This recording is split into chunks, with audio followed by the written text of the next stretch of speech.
Mahkamah Agung Republik Indonesia.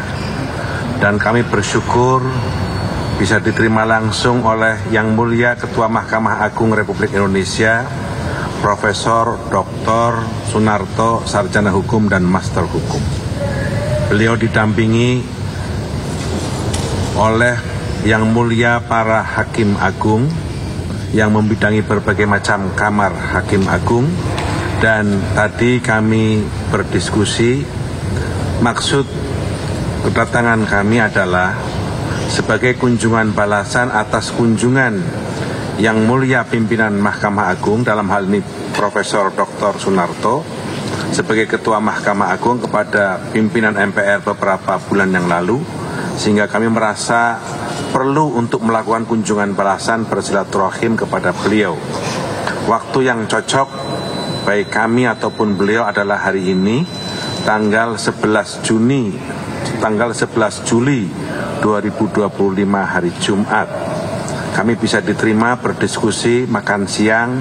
Alhamdulillah tadi kami sama-sama berdiskusi tentang berbagai macam persoalan, termasuk persoalan hukum. Dalam persoalan hukum, kita menyepakati dua hal, beberapa konstruksi hukum ke depan. Belum menyampaikan pandangan perlunya hukum tetap berpihak kepada penegakan hak-hak asasi manusia agar rasa keadilan bisa dirasakan di tengah mereka yang bertiket terhadap persoalan hukum. Kemudian yang kedua, penyelesaian persoalan hukum kalau bisa diupayakan dengan jalan mediasi. Mediasi adalah sesuatu yang dimungkinkan dalam sistem hukum kita, tetapi mediasi banyak tidak dipilih sebagai cara penyelesaian hukum. Jika ini didorong sebagai sebuah cara untuk penyelesaian persoalan hukum, maka beban hukum baik di Mahkamah Agung, termasuk problem yang diakibatkan dari sengketa hukum bisa direda. Itulah beberapa hal yang kita bicarakan dalam hari ini. Kemudian kita sebagai lembaga negara masing-masing saling menghormati hak dan kewenangannya seperti yang sudah tertera di dalam konstitusi kita. Saya kira ini beberapa hal yang ingin kami sampaikan dari pembicaraan saya dengan Yang Mulia Ketua Mahkamah Agung Republik Indonesia, Profesor Dr. Sunarto. Terima kasih. Cukup?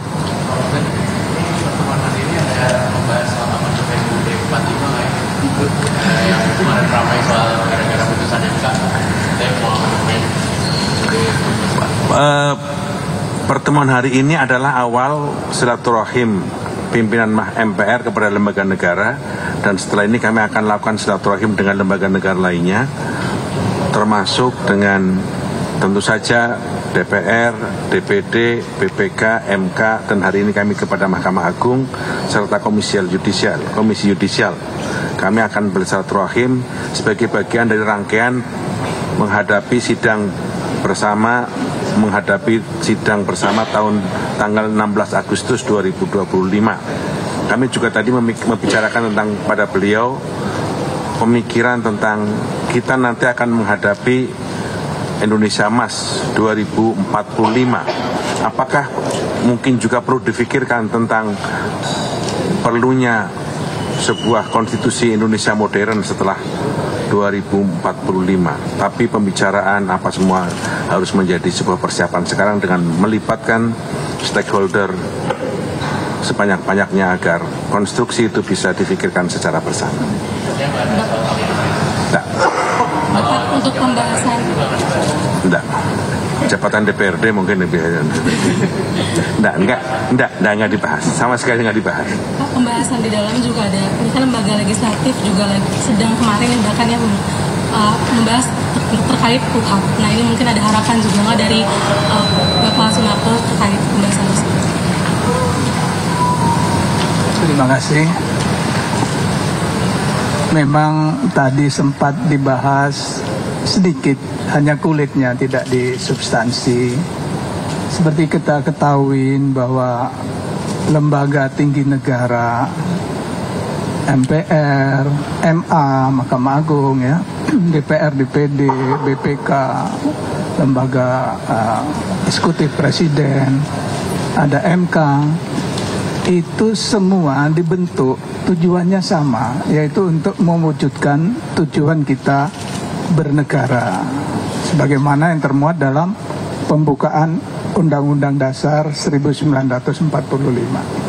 Ada 4. Yang pertama, untuk melindungi segenap bangsa Indonesia, seluruh tumpah darah Indonesia itu. Yang kedua, untuk memajukan kesejahteraan umum.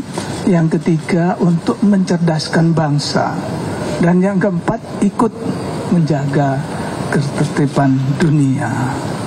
Jadi semua lembaga-lembaga negara itu mengacunya ke sana untuk mewujudkan tujuan kita bernegara.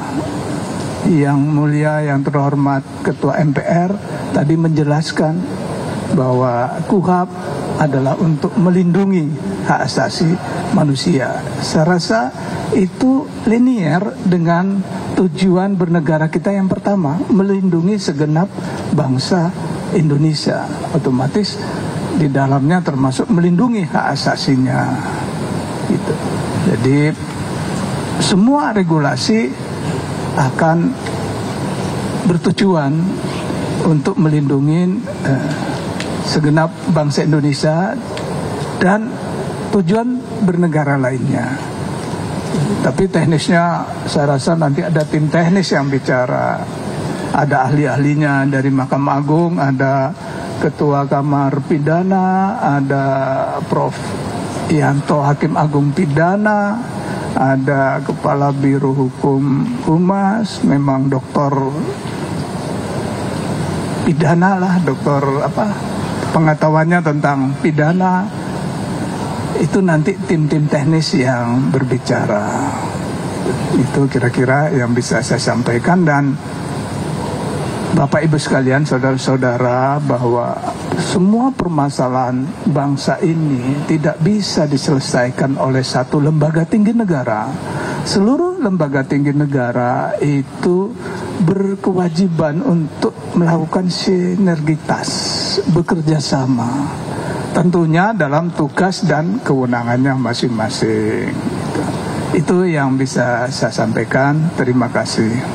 Cukup. Pak, menambah soal KUHP tadi kan DPR sepakat untuk menghapus ayat tentang MA, tidak lagi ayat MA tak boleh vonis lebih berat gitu Pak. Mungkin respon dari MA sendiri seperti apa? Itu kan masih ranahnya ketika menyusun rancangan undang-undang, khususnya kitab undang-undang hukum acara pidana, itu kewenangan di legislatif. Mahkamah Agung itu hanya user, pengguna. Jadi akan melaksanakan apa yang tertuang di dalam undang-undang itu. Nanti legislatif dan eksekutif akan bersama-sama membahas.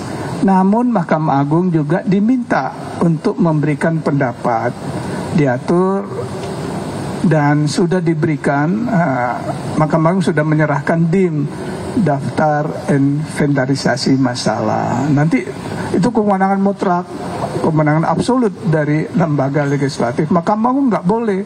Kami ini hanya user, pengguna undang-undang, bukan pembuat undang-undang. Terima kasih. Cukup. Foto di depan itu. Foto di depan.